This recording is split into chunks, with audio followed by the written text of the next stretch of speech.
Baie keer in ons lewe gebeur daar dinge met ons wat ons voel, ons kan maar net weghardloop van, om net alleen te wees.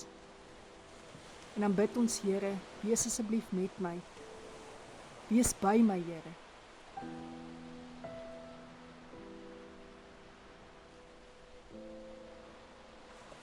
En ons vra, Here, hoekom gebeur hierdie dinge met my as u kind is?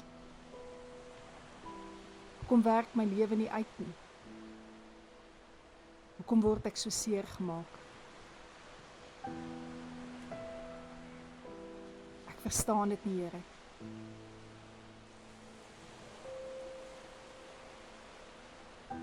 Here, ek het u dan gevra, wees met my.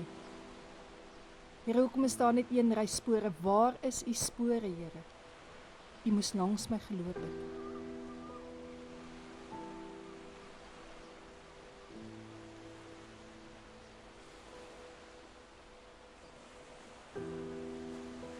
En net wanneer dit voel, daar kom geen antwoord nie.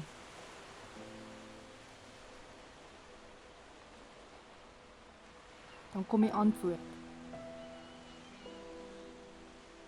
Heilige Gees wat met jou begin praat.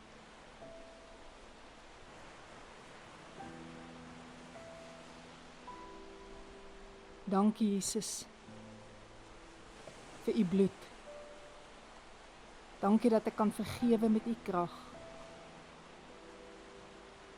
Dankie dat ek u liggaam kan eet en deur u wonde weet, my wonde gaan genees word.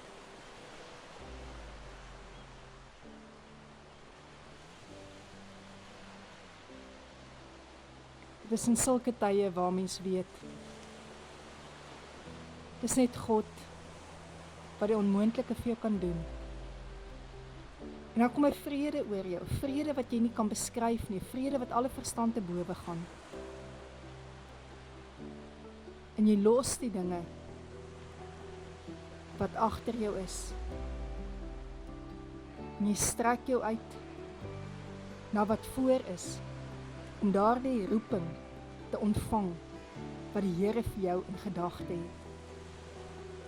Ja, en jy lag, en jy is weer vry in die Heilige Gees. Ja, liewe mens, hoeveel te meer sal hy nie vir jou sorg as vir die wilde voëls nie.